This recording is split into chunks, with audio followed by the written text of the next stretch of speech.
Université de Rouen. L3EBO. Guillaume Hermier. Amphi Charles Darwin. 24 septembre 2020, nuageux.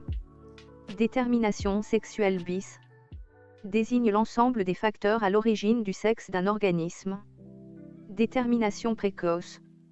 Chez les nématodes, l'embryon possède toujours le même nombre de cellules lors de son développement. Les cellules formant les organes sont toujours au même endroit.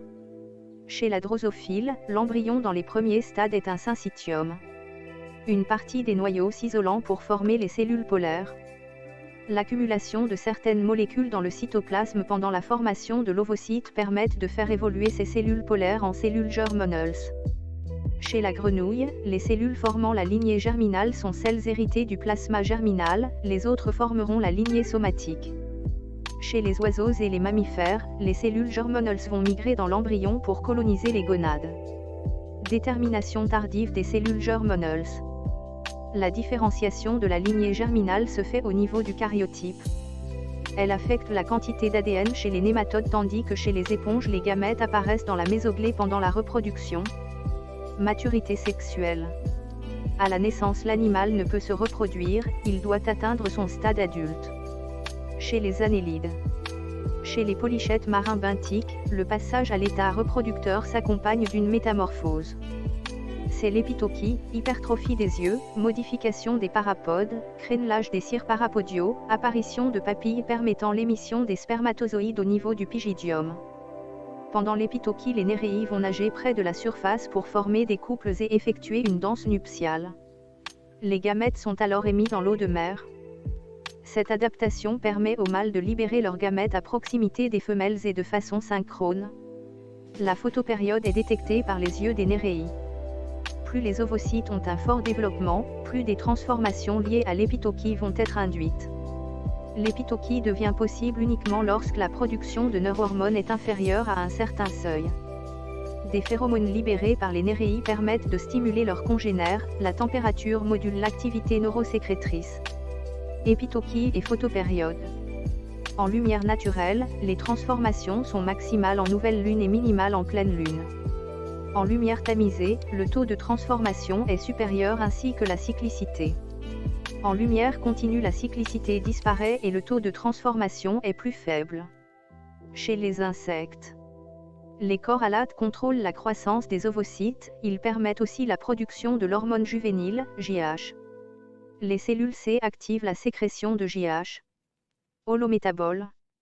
Métamorphose complète, le stade larvaire a un mode de vie différent du stade adulte, imago, présence d'un stade intermédiaire, lymphimobile. Porométabole. Peu de différence entre l'adulte et la larve qui présente des ébauches d'ailes. La croissance se fait par mue puis par métamorphose. Chez les essaidisozoaires, la mue est déclenchée par l'essédison produit par la glande prothoracique. Chez les crustacés, l'organe Y est la glande de mue qui produit l'essédisone, l'organe X est la glande du sinus inhibant la glande de mue, X. La glande androgène est uniquement présente chez le mâle, l'absence de talitre provoque le développement d'un individu femelle. Chez les oiseaux, rôle de l'épiphyse. Un éclairement de 15 heures provoque une croissance testiculaire. Un éclairement intermittent stimule d'autant plus la croissance testiculaire. L'absence de lumière induit une non-croissance testiculaire. L'épiphyse détecte les variations d'éclairement et induit le déclenchement de la reproduction. Chez les humains, l'action des estrogènes stimule la croissance et la différenciation des chondrocytes permettant la soudure des cartilagineuses de croissance. L'action des androgènes rend les cellules hypophysaires sensibles au GnRH et sont transformées en estrogènes dans les tissus périphériques. La puberté surrénalienne est dite adrénarche, la puberté gonadique gonadarche. La puberté est atteinte quand l'organisme atteint une certaine masse et une certaine concentration de leptine dans le sang. LH et FSH sont des hormones hypophysaires. Chez la femme, FSH stimule la croissance folliculaire qui augmenteront de taille jusqu'à l'ovulation, l'ovule se transformera ensuite en corps jaune. Chez l'homme, LH est la cible des cellules de Leydig sécrète la testostérone. FSH la cible des cellules de Sertoli attirant la testostérone et favorisant le développement des gamètes par rétrocontrôle sur l'activité hypophysaire. L'épiphyse n'est plus capable de détecter la photopériode, l'information passe directement par les yeux.